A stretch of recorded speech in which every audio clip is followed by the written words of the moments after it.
എല്ലാ പ്രിയ പ്രേക്ഷകർക്കും നമസ്കാരം. നന്മയുടെയും ഐശ്വര്യത്തിൻ്റെയും പ്രതീകമായ മറ്റൊരു വിഷുക്കാലം കൂടി വന്നെത്തിയിരിക്കുകയാണ്. ഇന്ന് നമ്മൾ വിശകലനം ചെയ്യുന്നത് വിശാഖ നക്ഷത്രക്കാരുടെ 2026 വിഷുഫലമാണ്. വ്യാഴത്തിൻ്റെ നക്ഷത്രമായ വിശാഖത്തിൽ ജനിച്ചവർ തുലാൻ രാശിയിലും വൃശ്ചികൻ രാശിയിലുമായിട്ടാണ് വരുന്നത്. അതുകൊണ്ട് തന്നെ ഈ വർഷം നിങ്ങൾക്ക് വലിയ മാറ്റങ്ങളുടെയും ഉയർച്ചയുടെയും ഒക്കെ വർഷം ആയിരിക്കും. നിങ്ങളുടെ അധ്വാനത്തിൻ്റെ ഫലം ലഭിച്ചു തുടങ്ങുന്ന ഒരു വർഷമാണിത്. കഴിഞ്ഞ കുറേ നാളുകളൊക്കെ ആയിട്ട് അനുഭവിച്ചു കൊണ്ടിരുന്ന മാനസിക ഭാരങ്ങൾക്കും അതുപോലെ തടസ്സങ്ങൾക്കുമൊക്കെ ഈ വിഷുക്കാലം ഒരു ശമനം ഉണ്ടാക്കുമോ? കരിയറിൽ മാറ്റങ്ങൾ ഉണ്ടാക്കുമോ? അതുപോലെ സ്വന്തമായിട്ട് വീടെന്ന സ്വപ്നമൊക്കെ നടക്കുമോ? എന്നിങ്ങനെ വിശാഖ നക്ഷത്രക്കാരുടെ എല്ലാ മേഖലയും സ്പർശിച്ചുകൊണ്ടുള്ള ഒരു വീഡിയോ ആണിത്. ശ്രദ്ധിക്കേണ്ട കാര്യങ്ങളും ദോഷപരിഹാരങ്ങളും ഒക്കെ വീഡിയോയിൽ പറയുന്നുണ്ട്. അതിനാൽ വീഡിയോ മുഴുവനായും കാണാൻ ശ്രമിക്കുക. ആദ്യം വിശാഖ നക്ഷത്രക്കാരുടെ കരിയർ എങ്ങനെ പോകും എന്ന് നോക്കാം. തൊഴിൽപരമായി നല്ലൊരു ഗ്രോത്തൊക്കെ ഉണ്ടാകുന്ന സമയമാണ്. കർമ്മരംഗത്തൊക്കെ നിങ്ങളുടെ സ്വാധീനമൊക്കെ വർദ്ധിക്കുന്നതാണ്. നിങ്ങളുടെ കഴിവിനെയൊക്കെ മേലധികാരികളൊക്കെ പ്രശംസിക്കുകയും അർഹരായവർക്കൊക്കെ പ്രൊമോഷനുമൊക്കെ ഈ വർഷം ലഭിക്കുന്നതാണ്. നിലവിലിപ്പോൾ ഒരു ജോലി ചെയ്തുകൊണ്ടിരിക്കുകയാണെങ്കിൽ ആ ജോലിയിൽ നിന്ന് കൂടുതൽ മെച്ചപ്പെട്ട ശമ്പളത്തോടു കൂടിയ മറ്റൊരു ജോലിയിലേക്കൊക്കെ മാറാൻ ആഗ്രഹിക്കുന്നവരാണെങ്കിൽ ഈ വിഷുവിന് ശേഷം അനുകൂലമായ സമയമാണ്. ടീച്ചിങ് മേഖലയിലും ലോ അതുപോലെ ഫിനാൻസ് എന്നീ മേഖലകളിലൊക്കെ പ്രവർത്തിക്കുന്ന വിശാഖ നക്ഷത്രക്കാർക്ക് ഈ വർഷം ഒരു സുവർണകാലം എന്ന് തന്നെ പറയാം. തൊഴിൽ സ്ഥലത്തൊക്കെ സമ്മർദ്ദം ഉണ്ടായാലും ദൈവ അനുഗ്രഹമൊക്കെ ഉള്ളതിനാൽ എന്ത് പ്രതിസന്ധി ഉണ്ടായാലും അതിനെ തരണം ചെയ്യാനൊക്കെ സാധിക്കുന്നതാണ്. സഹപ്രവർത്തകരുമായിട്ടൊക്കെ സംസാരിക്കുമ്പോൾ ക്ഷമയൊക്കെ ശീലിക്കുന്നത് നന്നായിരിക്കും. ഈ വർഷം നിങ്ങൾക്ക് ജോലിഭാരമൊക്കെ അല്പം കൂടാൻ സാധ്യതയുണ്ട്. എല്ലാ കാര്യങ്ങളുമൊക്കെ ഒറ്റയ്ക്കൊക്കെ ചെയ്യാൻ ശ്രമിക്കാതെ ഉത്തരവാദിത്തങ്ങളൊക്കെ മറ്റുള്ളവർക്കൊക്കെ കൂടി വീതിച്ച് നൽകാൻ ശ്രദ്ധിക്കേണ്ടതാണ്. വിദേശത്തൊക്കെ ജോലി ചെയ്യാൻ ആഗ്രഹിക്കുന്നവർക്കാണെങ്കിൽ അന്താരാഷ്ട്ര കമ്പനികളിൽ നിന്ന് വാഗ്ദാനങ്ങളൊക്കെ ലഭിക്കാനുമുള്ള സമയമാണ്. ഇനി ബിസിനസ്സുകാരുടെ കാര്യം നോക്കാം. സ്വന്തമായിട്ടൊക്കെ ബിസിനസ്സൊക്കെ തുടങ്ങാൻ ആഗ്രഹിക്കുന്നവർക്കാണെങ്കിൽ പ്രത്യേകിച്ച് കൺസൾട്ടൻസി മേഖല, അതുപോലെ എഡ്യൂക്കേഷൻ സ്റ്റാർട്ടപ്പുകൾ, അല്ലെങ്കിൽ റിയൽ എസ്റ്റേറ്റ് മേഖല എന്നീ മേഖലകളിലൊക്കെ തുടക്കം ഒക്കെ കുറിക്കാൻ പറ്റിയ ഒരു സമയമാണ്. അവർക്ക് ഈ മേഖലയിലൊക്കെ പുതിയ ബിസിനസ്സൊക്കെ ആരംഭിക്കാൻ നല്ലതാണ്. കമ്മീഷൻ അടിസ്ഥാനത്തിലുള്ള ബിസിനസ്സൊക്കെ ചെയ്യുന്നവർക്ക് ഈ വർഷം പകുതിയോടൊക്കെ കൂടി സാമ്പത്തിക ലാഭമൊക്കെ പ്രതീക്ഷിക്കാവുന്നതാണ്. കഴിഞ്ഞ വർഷങ്ങളിലൊക്കെ ഉണ്ടായ നഷ്ടമൊക്കെ നികത്താനും പുതിയ പാർട്ട്ണർമാരെയൊക്കെ കണ്ടെത്താനും സാധിക്കുന്നതാണ്. ഇനി വിശാഖ നക്ഷത്രക്കാരുടെ സാമ്പത്തിക സ്ഥിതി എങ്ങനെ ഉണ്ടാകുമെന്ന് നോക്കാം. വിശാഖ നക്ഷത്രക്കാരെ സംബന്ധിച്ചിടത്തോളം 2026 വിഷുക്കാലം സാമ്പത്തികമായിട്ട് നല്ലൊരു അഭിവൃദ്ധിയുടെ തുടക്കമാണ്. ഈ വർഷം നിങ്ങളുടെ അധ്വാനത്തിന് അർഹമായ പ്രതിഫലമൊക്കെ ലഭിക്കുന്നതുമാണ്. പ്രധാന ജോലിക്കൊക്കെ പുറമെ മറ്റെന്തെങ്കിലും സ്രോതസ്സുകളിൽ നിന്ന് പണമൊക്കെ വരാനുള്ള യോഗവുമുണ്ട്. പൈതൃക സ്വത്തുക്കളൊക്കെ ഈ വർഷം നിങ്ങളുടെ കയ്യിലെത്താനും ശക്തമായ സാധ്യതയുണ്ട്. സ്വന്തമായിട്ടൊക്കെ ഒരു വീട് പണിയണം എന്ന് ദീർഘകാലമായിട്ടൊക്കെ ആഗ്രഹിക്കുന്ന വിശാഖ നക്ഷത്രക്കാർക്ക് ഈ വർഷം ആ സ്വപ്നമൊക്കെ പൂവണിയുന്നതാണ്. ലോൺ സംബന്ധമായിട്ട് എന്തെങ്കിലും നൂലാമാലകളൊക്കെ ഉണ്ടെങ്കിൽ അതൊക്കെ നീങ്ങുകയും സാമ്പത്തിക സഹായമൊക്കെ ലഭിക്കുകയും ചെയ്യുന്നതാണ്. ചിലർക്ക് വാഹനയോഗവും ഉണ്ട്. ശ്രദ്ധിക്കേണ്ട കാര്യങ്ങൾ സാമ്പത്തിക നേട്ടമൊക്കെ ഉണ്ടാകുമെങ്കിലും അനാവശ്യമായ ചിലവുകളൊക്കെ ഒഴിവാക്കേണ്ടതാണ്.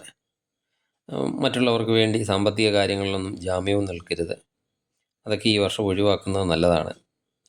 നിങ്ങളുടെ ദീർഘകാല ലക്ഷ്യങ്ങൾക്കായിട്ടൊക്കെ പണമൊക്കെ കരുതി വെക്കുക. ഇനി കുടുംബജീവിതം എങ്ങനെ ഉണ്ടാകും എന്ന് നോക്കാം. കുടുംബത്തിൽ ഐശ്വര്യവും സമാധാനവും ഒക്കെ ഉണ്ടാകുന്ന ഒരു സമയമാണ്. ബന്ധങ്ങളൊക്കെ മെച്ചപ്പെടുത്താനും കഴിയുന്നതാണ്. പങ്കാളിയുമായിട്ടൊക്കെ ഉണ്ടായിരുന്ന ചെറിയ അഭിപ്രായ വ്യത്യാസങ്ങൾ ഈ വർഷം മാറിക്കിട്ടുന്നതാണ്. പരസ്പര വിശ്വാസമൊക്കെ വർദ്ധിക്കുന്നതിലൂടെ കുടുംബത്ത് സമാധാനമൊക്കെ ഉണ്ടാകുന്നതാണ്. കുട്ടികൾക്കൊക്കെ ആയിട്ട് കാത്തിരുന്ന ദമ്പതികൾക്ക് ഈ വർഷം ഒരു സന്തോഷ വാർത്ത കേൾക്കാനും സാധിക്കുന്നതാണ്. കുടുംബത്തിലെ മംഗളകർമ്മങ്ങൾ നടക്കാനും ഏറെക്കാലമായിട്ടൊക്കെ കാണാതിരുന്ന ബന്ധുക്കളെയൊക്കെ കാണാനും ഈ വർഷം യോഗമുണ്ട്. ദീർഘകാലമായിട്ടൊക്കെ വിവാഹമൊക്കെ മുടങ്ങിപ്പോയിരുന്നവർക്ക് ഈ വർഷം അനുകൂലമായ ആലോചനകളൊക്കെ വരികയും അവരാഗ്രഹിക്കുന്നത് പോലെയുള്ള ഒരു പങ്കാളിയെ കണ്ടെത്താനും സാധിക്കുന്നതുമാണ്. ശ്രദ്ധിക്കേണ്ട കാര്യം എന്താണെന്ന് വെച്ചാൽ, ചില സമയങ്ങളിൽ നിങ്ങൾക്കുണ്ടാകുന്ന ദേഷ്യവും സംസാരത്തിലെ പരുഷതയുമൊക്കെ ഒഴിവാക്കേണ്ടതാണ്. ഇനി വിദ്യാർത്ഥികളുടെ കാര്യം നോക്കിയാൽ, വിദ്യാർത്ഥികളെ സംബന്ധിച്ചിടത്തോളം 2026 വിഷുക്കാലം എന്ന് പറയുന്നത് വലിയ വിജയങ്ങളുടെയും പുതിയ തുടക്കത്തിൻ്റെയും ഒക്കെ ഒരു വർഷമാണ്. വ്യാഴത്തിൻ്റെ നക്ഷത്രമൊക്കെ ആയതുകൊണ്ട് തന്നെ അറിവൊക്കെ സമ്പാദിക്കാനുള്ള നിങ്ങളുടെ കഴിവ് ഈ വർഷം വർദ്ധിക്കുന്നതാണ്. മത്സര പരീക്ഷകളിലൊക്കെ പങ്കെടുക്കുന്നവർക്ക് അല്പമൊന്ന് മനസ്സൊക്കെ വെച്ചാൽ റാങ്ക് പട്ടികയിൽ ഇടം പിടിക്കാൻ സാധിക്കുന്നതാണ്. പ്രത്യേകിച്ച് PSC UPSC പോലെയൊക്കെയുള്ള പരീക്ഷകളൊക്കെ എഴുതുന്നവർ അല്പമൊന്ന് മനസ്സ് വെച്ചാൽ ആ പരീക്ഷയിൽ വിജയിക്കാൻ സാധിക്കുന്നതാണ്. കൊമേഴ്സ്, ലോ, സയൻസ് എന്നീ മേഖലയിലൊക്കെ ഉള്ളവർക്ക് ഇതൊരു സുവർണ കാലമാണ്. വിദേശ പഠനമൊക്കെ ആഗ്രഹിക്കുന്നവരാണെങ്കിൽ ഈ വർഷം പകുതിയോടെ അനുകൂലമായ വിസ നടപടികളൊക്കെ പൂർത്തിയാകുന്നതുമാണ്. ഇനി ആരോഗ്യത്തിൻ്റെ കാര്യം എങ്ങനെയുണ്ടെന്ന് നോക്കാം. ആരോഗ്യത്തിൻ്റെ കാര്യത്തിൽ വിശാഖ നക്ഷത്രക്കാർ ഈ വർഷം അല്പം കൂടുതൽ ശ്രദ്ധയൊക്കെ പുലർത്തേണ്ടതാണ്. അസ്ഥി സംബന്ധമായ വേദനകളെ, ജോയിൻറ്റ് പെയിന്, ചെറിയ രീതിയിലുള്ള തളർച്ചയൊക്കെ അനുഭവപ്പെടാം. ജോലിഭാരം മൂലമോ അല്ലെങ്കിൽ കുടുംബത്തിലെ ഉത്തരവാദിത്തങ്ങളൊക്കെ മൂലമോ ചെറിയ രീതിയിലുള്ള മാനസിക സമ്മർദ്ദങ്ങളൊക്കെ ഉണ്ടായേക്കാം. ഇതൊക്കെ മറികടക്കുവാൻ ധ്യാനമോ അല്ലെങ്കിൽ സംഗീതമൊക്കെ ആസ്വദിക്കുന്നതോ നന്നായിരിക്കും. യാത്രകളിൽ, പ്രത്യേകിച്ച് ദൂരയാത്രകളിലൊക്കെ ശ്രദ്ധിക്കേണ്ടതാണ്.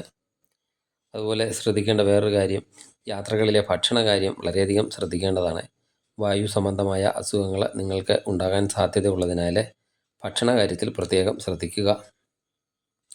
വിശാഖ നക്ഷത്രക്കാർക്ക് ഈ വർഷം പൊതുവെ മികച്ചതാണെങ്കിലും ചെറിയ ദോഷങ്ങളൊക്കെ മാറാൻ ഇനി പറയുന്ന ചെറിയ വഴിപാടുകളൊക്കെ ചെയ്യുന്നത് ഉചിതമായിരിക്കും. വ്യാഴത്തിൻ്റെ നക്ഷത്രമായതുകൊണ്ട് തന്നെ വിഷ്ണു ഭജനം ഏറ്റവും ഫലപ്രദമാണ്. വ്യാഴാഴ്ചകളിൽ വിഷ്ണു സഹസ്രനാമം ജപിക്കുന്നതും അതുപോലെ വൈഷ്ണവ ക്ഷേത്രങ്ങളിൽ ഭാഗ്യസൂക്ത അർച്ചനയൊക്കെ നടത്തുന്നതും ഐശ്വര്യമൊക്കെ നൽകുന്നതാണ്. ഓം നമോ നാരായണായ എന്ന മന്ത്രം ദിവസവും 108 തവണ ജപിക്കാൻ കഴിയുന്നവർ ജപിക്കുന്നത് മാനസിക സമാധാനത്തിനും കാര്യസിദ്ധിക്കുമൊക്കെ വഴിതെളിക്കുന്നതാണ്. വിശാഖ നക്ഷത്രക്കാർക്ക് 2026 വിഷുക്കാലം ജീവിതത്തിൽ പുതിയ ലക്ഷ്യങ്ങളൊക്കെ കീഴടക്കാനുള്ള ഒരു സുവർണ അവസരമാണ്. കരിയറിലേക്ക് ഉയർച്ചയും സാമ്പത്തിക ഭദ്രതയുമൊക്കെ ഈ വർഷം നിങ്ങളെ തേടിയെത്തുന്നതാണ്. ക്ഷമയോടെയും ദൈവവിശ്വാസത്തോടെയും ഒക്കെ മുന്നോട്ട് പോയാൽ വിജയം ഉറപ്പാണ്. വീഡിയോ ഇഷ്ടമായെങ്കിൽ ലൈക്ക് ചെയ്യുക. സബ്സ്ക്രൈബ് ചെയ്യാതെ കാണുന്നവരാണെങ്കിൽ ദയവായി സബ്സ്ക്രൈബ് ചെയ്ത് കാണുക. വരാനിരിക്കുന്ന വിഷുക്കാലം നിങ്ങളുടെ ജീവിതത്തിൽ എല്ലാവിധ സന്തോഷങ്ങളും ഐശ്വര്യങ്ങളും നിറയ്ക്കട്ടെ എന്ന് പ്രാർത്ഥിക്കുന്നു. എല്ലാവർക്കും ഹൃദയം നിറഞ്ഞ വിഷു ആശംസകൾ. നന്ദി, നമസ്കാരം.